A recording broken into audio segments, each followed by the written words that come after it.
de trazar un paralelo entre la descripción que hace Marx de la alienación y aquella novela sobre el señor Frankenstein, ¿no? Un monstruo humano creado por el ser humano, por el doctor Frankenstein, que cobra vida, pasa de la muerte a la vida, de lo inerte a la vida, y se vuelve hostil contra el doctor Frankenstein, lo quiere matar.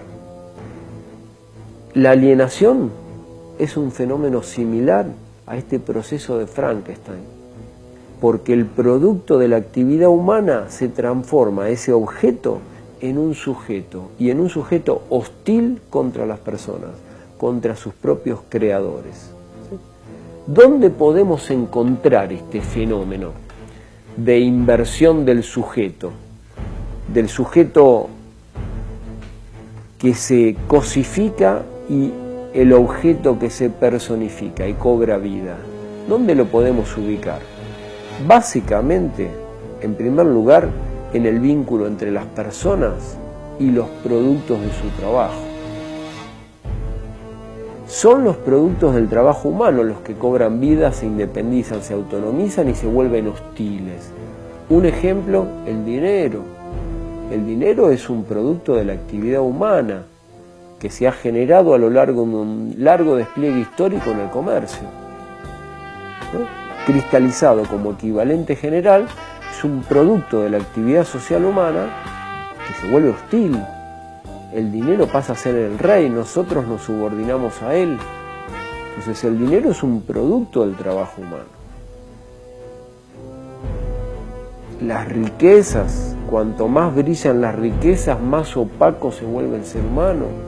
Cuanto más brillo, cuanto más esplendor, cuanto más atractivo se transforman las mercancías. Pensemos en un shopping, por ejemplo, donde todas las mercancías están en la vidriera, rodeadas de un perfume, de una música suavecita. Y cuanto más brillan y se vuelven atractivas, porque además están iluminadas de una manera especial y se muestran con toda una escenografía que es la vidriera, cuanto más brillan esas mercancías, más opaco y más triste se vuelve el empleado que las vende, que por lo general tiene que trabajar largas jornadas laborales, explotadoras, donde el shopping no respeta feriados, está abierto todos los días del año. Entonces, cuanto más brillan las mercancías, más opaco se vuelven las personas. Cuanto más brilla un automóvil, más desgastado se siente la persona que lo produjo. El obrero de la industria automotriz, y vamos a mencionar algunos si tenemos tiempo, que algunas autobiografías de gente que trabajó en empresas de automotrices, cuanto más atractivo es un automóvil, los obreros que lo producen, más desgastados y cansados y sin energía vuelven a sus casas. Entonces, la alienación es un fenómeno donde el producto del trabajo humano termina predominando sobre su creador. ¿En qué otro lugar lo encontramos? ¿En qué otra forma de manifestación? En el vínculo entre las personas y su propia actividad, el trabajo. El trabajo deja de ser una actividad libre, creadora, satisfactoria, que nos brinda placer, donde nos sentimos realizados, porque hacemos aquello que nos gusta, aquello que hemos planeado, tenemos un objetivo, queremos realizarlo. En eso consistiría la esencia de las personas, si hubiera que elegir una esencia humana. Proponernos objetivos y tratar de realizarlos. ¿Cómo? A través de una actividad. Bien, en la sociedad capitalista el trabajo, en lugar de ser una actividad que nos permite realizar nuestros objetivos de vida, sean los que sean, en lugar de ser una actividad lúdica, ¿no?, desarrollada como un juego, como sinónimo de placer, donde nos sentimos realizados y nos reconocemos en los productos de nuestra actividad, se transforma en todo lo contrario. El trabajo es una tortura. Hasta el origen de la palabra, tripalium, deriva de tortura. El trabajo es un trabajo coaccionado, disciplinado, bajo vigilancia del patrón, de sus capataces, normado, reglado, serializado, cuantificado con el cronómetro de Taylor, de implementación de la organización laboral posterior a Marx, muchos otros perfeccionamientos de las formas de organizar de manera capitalista el trabajo, donde cada vez se vuelve más agotador, cada vez es más sinónimo de muerte en lugar de ser la expresión de la vida, donde el trabajo es una actividad donde los seres humanos expresamos vida y creamos un mundo a nuestra imagen y semejanza. No, el trabajo es una tortura, el trabajo es una cárcel. Por eso esas caras tristes los lunes a la mañana, por eso la depresión del domingo a la noche, porque hay que ir a trabajar. Sí, nadie es más feliz que en el momento que sale del trabajo. Sí, pero el momento de entrar a los empleos es el peor momento, el momento de la tristeza, la frustración, el sometimiento a una disciplina que uno no eligió, a un horario que uno no eligió, para que otros se enriquezcan. Entonces el trabajo humano en la sociedad mercantil capitalista se transforma en la pérdida de lo humano, en la pérdida de la actividad vital que nos caracteriza como especie. Entonces, para ir sintetizando, primera forma de manifestación de la alienación en el vínculo entre las personas y sus productos. Segunda forma de manifestación de la relación que encuentra Marx, el vínculo entre las personas y su actividad y el trabajo. Tercera forma de manifestación de la alienación, el vínculo entre ser humano y medio ambiente, entre ser humano, persona humana y naturaleza. Marx tiene un pensamiento ecológico. Para todos los que dicen, creen, porque no lo han estudiado, que Marx es algo perimido y viejo, por favor tómense el trabajo de leer este texto, donde Marx habla de la naturaleza como el cuerpo inorgánico del hombre. La naturaleza es el hábitat del ser humano, es la casa del ser humano, es lo más íntimo del ser humano. Es más, ni siquiera es la casa, que es algo externo, uno se puede ir de la casa. Es el cuerpo inorgánico del hombre. El hombre entendido como sujeto, ¿no? El hombre y la mujer, la persona humana. Es el cuerpo inorgánico. El cuerpo propio es el cuerpo orgánico. El cuerpo inorgánico, exterior, es la naturaleza. La sociedad humana está estrechamente unida al medio ambiente, a la naturaleza. Pero en la sociedad mercantil capitalista, en el modo de producción capitalista, se vive a la naturaleza como una estación de servicio. Un lugar donde uno va, arranca y utiliza, destruyéndola, desertificándola. Hay toda una reflexión ecológica, que es una palabra que no emplea Marx, pero que ya está en su obra, esa problemática de el desprecio por el medio ambiente, la destrucción del medio ambiente que genera el capitalismo, y que su amigo Engels, un año después, escribe la situación de la clase obrera en Inglaterra, donde de la mano de su novia, Mary Learns, recorre los barrios obreros de los suburbios de Inglaterra, donde hay un hacinamiento, una vida urbana, donde la gente está hacinada, ¿no? con formas de insalubridad, y donde hay un desprecio por el vínculo con el medio ambiente y la naturaleza. En ambos pensadores hay un pensamiento ecológico. Ahora no hay tiempo de desarrollarlo. Entonces, la tercera forma de manifestación de la alienación es el vínculo entre ser humano y naturaleza. Y la cuarta es el vínculo entre el ser humano y lo que va a denominar el ser genérico, aquello que nos caracteriza como especie, que expresa el pasaje de la naturaleza a la cultura humana, ¿no? El ser genérico del hombre, que en esta época lo define como un ser genérico caracterizado por la libertad. Hay un pensamiento libertario en Marx. El marxismo es la antítesis del totalitarismo de la CIA, de la NSA, que nos controla y nos vigila. El marxismo es un pensamiento libertario, a tal punto que define el ser genérico del hombre por su libertad y por su universalidad. Está en los manuscritos del 44. Entonces, ¿qué es la alienación? Es la pérdida de la esencia humana, es la inversión del sujeto y el objeto, es cuanto más brillan las cosas, más opaco se vuelve el ser humano. ¿Sí? Y ese proceso de inversión sujeto-objeto se expresa en el vínculo entre ser humano y producto de su trabajo, ser humano y el trabajo mismo, ser humano y naturaleza y medio ambiente, ser humano y ser genérico. Es decir, en el vínculo entre el ser humano y los demás seres humanos. Ahí está el núcleo de la alienación, en las relaciones sociales. El vínculo entre el ser humano y los demás seres humanos. Eso es básicamente la teoría de la alienación de Marx. El principal problema de esta teoría, el principal punto débil, es la noción de esencia. Porque a la hora de describir críticamente este proceso donde la alienación genera una forma de trabajo alienada que a su vez deriva en la propiedad privada,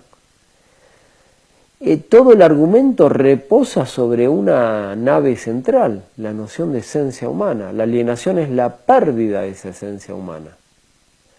Ahora bien, en la filosofía la noción de esencia suele identificarse como aquello común a todas las épocas históricas. La esencia de algo es lo que es común a todos los individuos, a todas las formas de individuación. La esencia humana sería aquello que nos caracteriza como especie a lo largo de todas las épocas históricas. Pero desde el momento que empleamos en la teoría de la alienación con el joven Marx la noción de esencia, se nos abre una ventana donde puede entrar la metafísica dentro de la teoría social marxista. Perdón, ¿qué es la metafísica? La metafísica es cualquier doctrina, cualquier pensamiento que se autopostule como universal al margen del tiempo y de la historia.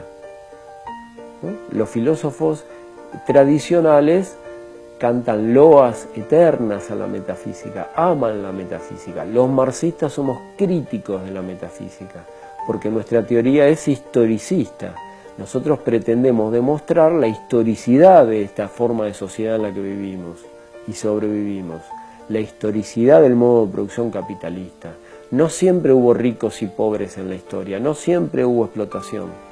Esto es específico del capitalismo, el tema de la sociedad mercantil capitalista y del trabajo abstracto y el predominio del equivalente general.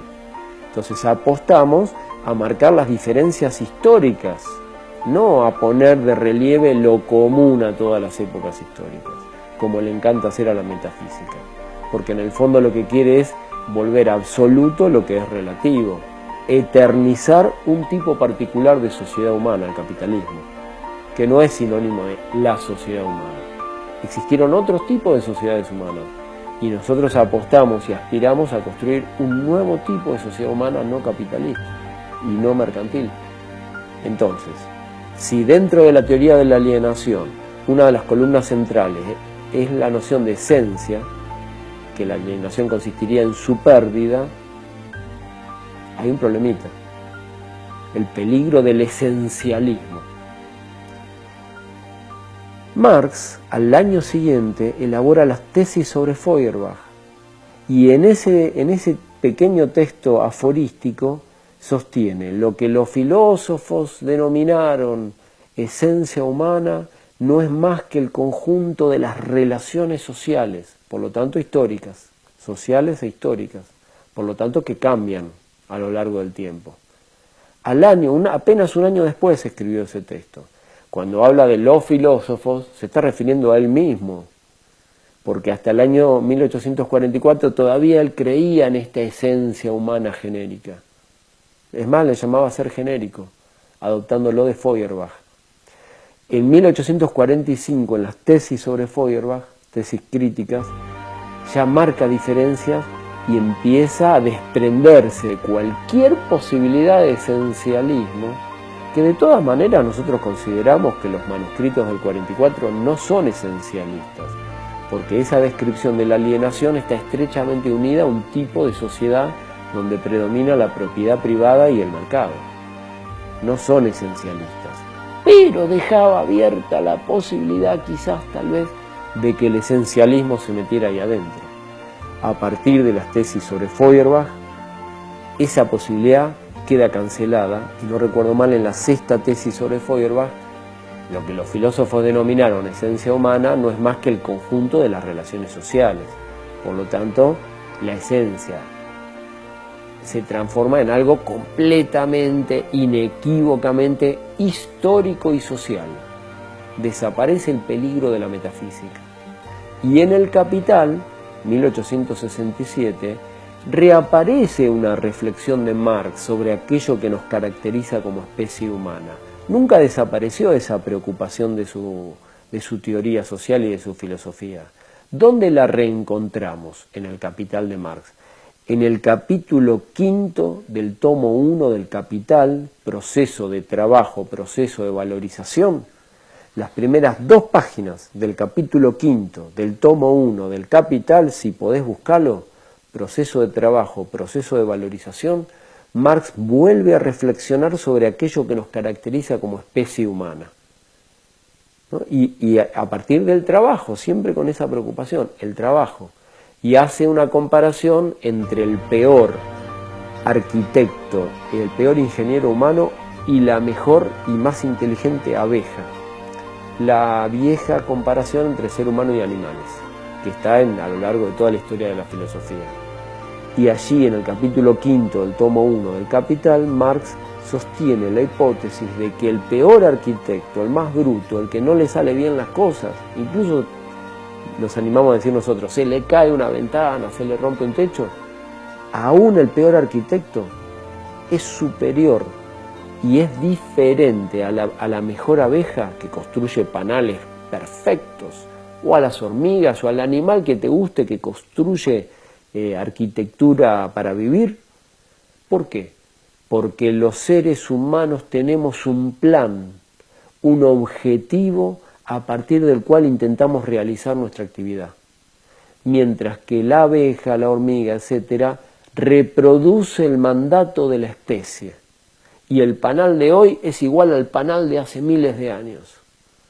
En el lenguaje actual, que no es el de Marx, reproduce el código genético. ¿Sí? Hay una información que el animalito reproduce, por más que sea inteligentísimo y haya que protegerlos y no haya que matarlos ni maltratarlos, desde un punto de vista ecológico, aún con todo el respeto del mundo por los animales, reproducen el mandato de la especie, mientras que la especie humana, en cambio, tiene una nota diferencial. No reproducimos el mandato de la especie, aunque hay un sector de la población que sí, ¿no? El sector que mata, que reprime, que son más cerca de los animales que de la vida humana. Son unos salvajes, pero dentro del ser humano, al menos, hay una cuota de especificidad que es aquella donde los seres humanos podemos elaborar planes, objetivos, trazarnos finalidades y, si se puede, intentar realizarlas en la práctica. Eso nos define como especie humana. Entonces, en El Capital también reaparece esta reflexión, pero completamente desprovista de la muleta, el ayuda, el sostén, el trípode de la esencia. Ya no aparece el esencialismo. Entonces, en El Capital retorna a las reflexiones de los manuscritos, pero sin ningún tipo de peligro metafísico. El esencialismo quedó fuera de la teoría. Es una teoría netamente histórica, por lo tanto social. Por lo tanto pone el énfasis en aquello que nos define como especie, pero en la especificidad histórica de cada modo de producción. ¿Se entiende? La teoría del fetichismo sucede algo análogo. Describe fenómenos de personificación y cosificación que ya estaban presentes en los manuscritos en la teoría de la alienación. Pero en la teoría del fetichismo no aparece la noción de esencia humana, transhistórica. Entonces, tanto en la teoría del fetichismo, en el capítulo 1 del Capital, como en el proceso de trabajo y el proceso de valorización, el capítulo 5 del tomo 1 del Capital, y en toda la obra, Marx recupera sus reflexiones previas, pero dejando afuera cualquier posibilidad, cualquier peligro de metafísica. Bien, ¿fue Marx el primero que se le ocurrió la noción de alienación? No, la adopta básicamente de 3 pensadores, de 3 como mínimo. Uno de ellos es Rousseau, muy admirado por Marx, el más radical desde nuestro punto de vista de los pensadores políticos anteriores al socialismo y al comunismo, ¿no? Si dejamos de lado a Graco Babev, querido compañero revolucionario de fines del siglo XVIII, comunista, militante, porque algunas veces se ha dicho, bueno, los anteriores socialistas y comunistas a Marx eran utópicos, ideaban grandes fantasías, Saint-Simon, Owen, Fourier, pero no sabían cómo llevarlas a cabo. Graco Babev también era un comunista utópico, pero sí tenía un plan para llevarlo a cabo. Era un militante comunista, insurreccional, conspirador, un antecedente del marxismo revolucionario. Habría que hacer la historia de ese marxismo revolucionario, ¿no? Graco Babev es uno de los primeros. Pero aún, dejando de lado a Graco Babev, a los socialistas utópicos, dentro del pensamiento de la burguesía, ¿quién fue el más radical? Rousseau. Toda la filosofía de Rousseau, aún siendo burgués, era una filosofía de la revolución. Había que legitimar la revolución. El discurso sobre el origen de la desigualdad de los hombres termina diciendo: nos gobierna un idiota, hay que derrocarlo. Es un llamado a la insurrección, a la revolución. Por eso lo queremos tanto a Rousseau. Y nuestro, en Argentina, Mariano Moreno, era un gran discípulo de Rousseau, como lo fue Robespierre en Francia, como lo fue Nariño en Colombia, en fin, como lo fue Simón Bolívar a través de su maestro don Simón Rodríguez. Rousseau inspiró a grandes rebeldes de toda la humanidad. Rousseau, en su contrato social, sostiene la hipótesis que la sociedad se funda en un contrato. Salimos del estado de la naturaleza para entrar en una sociedad civil y política. Y ese pasaje del estado de naturaleza al estado y la sociedad civil y política se da renunciando a los derechos naturales. Por eso su teoría se llamaba teoría de los derechos naturales, ius naturalismo. ¿Y qué significa renunciar a los derechos naturales? Significa alienarlos, perderlos, para ganar una libertad política. Ya en Rousseau aparece esta noción de pérdida, de alienación. El otro pensador que la emplea es Hegel, en la fenomenología del espíritu y en toda su obra, ¿no? La alienación para Hegel es lo otro de sí mismo. Alienarse implica desgarrar, romper la inmediatez del universal abstracto, introducir y dejar desplegar la diferencia, y a partir de ahí la alienación es un proceso de pérdida, pero que para Hegel siempre es positivo. ¿Por qué? O sea, es un proceso de negatividad, pero que tiene un papel muy bueno, muy útil, necesario. ¿Por qué? Porque después siempre hay una recuperación de la alienación. La alienación para Hegel siempre corresponde al segundo momento de la dialéctica. Para Hegel la dialéctica siempre tenía tres momentos: el universal abstracto, la particularización y el universal concreto, ¿no? La totalidad indiferenciada, el desgarro, la diferencia, la negatividad, la salida de esa universalidad abstracta y la recuperación dentro de la superación. La alienación correspondería al segundo momento, a la pérdida, a la diferencia, a la negatividad. Pero tiene un papel siempre muy bueno, progresivo, porque es un momento necesario que se supera. Entonces Marx retoma la alienación no solo de Rousseau, también la toma de Hegel, pero diferenciándose en este caso. Bueno, de Rousseau obviamente se diferencia, lo vamos a ver en otros encuentros cuando hablemos de la libertad para Marx, la diferencia enorme que hay entre su concepción de la libertad y la concepción del pensamiento de los teóricos del derecho natural. No lo vamos a desarrollar ahora. Hay una diferencia con Rousseau importantísima. Después la vamos a ver. Con Hegel hay otra diferencia importantísima. Hegel vio la alienación, la enajenación, como un proceso necesario del trabajo humano, donde el trabajo humano es la mediación entre ser humano y naturaleza, y a través de la alienación el ser humano transfiere su negatividad a la naturaleza, pero siempre hay un reconocimiento en los productos del trabajo humano. La alienación siempre se supera. Entonces Hegel no se alarma, porque la alienación tiene pasaje de ida y vuelta, es una pérdida que siempre regresa. Marx le va a decir a su maestro: al final de los manuscritos de 1844, va a hacer un análisis de la fenomenología del espíritu de Hegel, un balance, y va a decir, no, acá hay un proceso que Hegel no ha visto. En la sociedad mercantil capitalista, la alienación no tiene pasaje de ida y vuelta. Es solo un pasaje de ida. Es una pérdida que no regresa nunca. Es una pérdida que no se recupera. Es un desgarro que nunca cicatriza. Es una herida que no se sana nunca, no se sutura. Entonces es un desgarro, es una herida, es una pérdida. Y en la sociedad mercantil capitalista no hay posibilidad de superarla. Solamente superando la sociedad capitalista, es decir, derrocando el capitalismo, haciendo una revolución socialista y construyendo un mundo a imagen y semejanza del ser humano, una convivencia racional de productores libremente asociados, solamente a través de la revolución socialista vamos a poder intentar comenzar a superar la alienación. Conclusión política revolucionaria de Marx.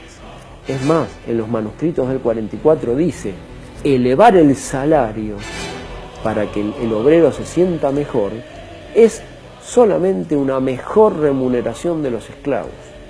Es muy radical Marx en los manuscritos del 44. Para nada es un tímido reformista como se lo quiso plantear en algún momento.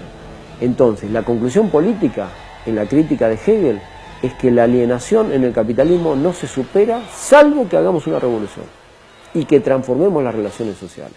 Entonces toma el concepto de enajenación de Rousseau, lo adopta de Hegel y lo adopta también de Feuerbach, quien había escrito La esencia del cristianismo, un libro sobre la religión. Feuerbach es un pensador alemán, posterior a Hegel, anterior a Marx.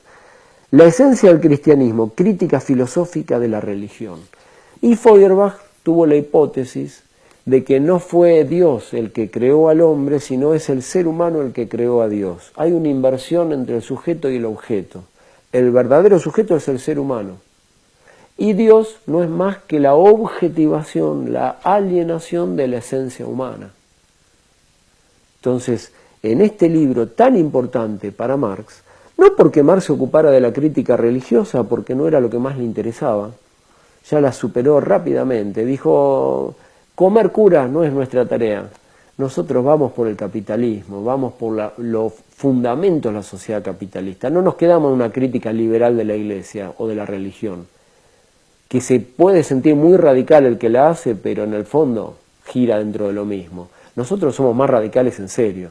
Por lo tanto, no era lo que más le interesaba la crítica de la religión a Marx. Sin embargo, adopta de Feuerbach esta inversión sujeto-objeto. ¿Sí? Esto de que no es Dios el que crea al ser humano, es el ser humano el que crea a Dios. Ya uno de los pensadores griegos presocráticos había planteado, 6 siglos antes de Cristo, que si le preguntáramos a un pez, a un pescadito, cómo se imagina a Dios, se lo iba a imaginar con cara de pescado. Porque en general los dioses son creaciones humanas. Y cada cultura se imagina a Dios con características de su cultura. Eso es muy común a lo largo de toda la historia de la humanidad. Entonces Marx lee este libro, adopta la noción de enajenación, adopta esta descripción de la inversión sujeto-objeto, pero lo critica a Feuerbach por concebir una esencia humana demasiado genérica, ajena a las relaciones sociales, ¿no? Entonces hay una diferencia con Feuerbach, por eso escribe sus tesis sobre Feuerbach. Entonces, ¿de dónde adopta la enajenación? De Rousseau, de Hegel y de Feuerbach, pero le da una vuelta de tuerca al interior de su teoría. Por último, las repercusiones de esta teoría, muy largas, las vamos a sintetizar en un minuto. Se publica en 1932 este libro. La socialdemocracia intenta apropiarse de ese libro, de los manuscritos de Marx, y muchas corrientes intentan apropiarse. Erich Fromm, teórico liberal de la Escuela de Frankfurt, psicoanalista liberal de la Escuela de Frankfurt, democrático, intenta apropiarse de la teoría de la alienación de Marx y dice, ese es existencialista. Sartre intenta también recuperar esta teoría y decir, Marx en los manuscritos es existencialista. Rodolfo Mondolfo, italiano, intenta apropiarse de esta teoría y dice, Marx es un socialdemócrata. Marx nos habla del humanismo y quiere reformar la sociedad. Muy inteligente Rodolfo Mondolfo. Herbert Marcuse la recupera y la sintetiza con Freud en el psicoanálisis. Los filósofos yugoslavos del grupo Praxis intentan recuperar la teoría de la enajenación en clave anti-estalinista. En fin, una variedad muy grande de teorías. Pierre Vigot e Yves Calvet, ambos jesuitas del Vaticano, teólogos del Vaticano, dicen acá Marx es cristiano, alienación es igual que pecado. Entonces la pérdida de la esencia humana es el pecado, que es la pérdida del paraíso. La Iglesia Católica se intentó apropiar de este texto. Hubo una serie muy importante de debates. Luis Althusser lo rechazó a ese texto.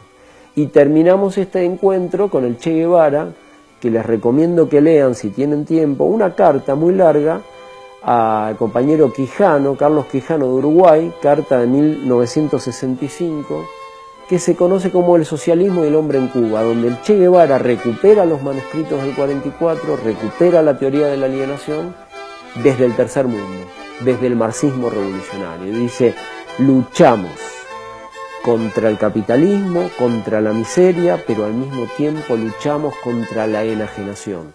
El socialismo únicamente económico no nos interesa. Queremos terminar con todas las formas de dominación. Ese es nuestro programa, el programa comunista, el programa del Che Guevara. Luchamos contra la miseria y la explotación, pero luchamos también contra la alienación y la enajenación. Creo que esa síntesis del Che Guevara resume y sintetiza el punto de vista revolucionario de nuestra corriente y una lectura muy sugerente de los manuscritos económicos filosóficos de 1844 y su teoría de la enajenación. Ojalá la puedas conseguir y leer. El socialismo y el hombre en Cuba, texto del Che Guevara, fundamental. Y ojalá puedas leer los manuscritos del 44.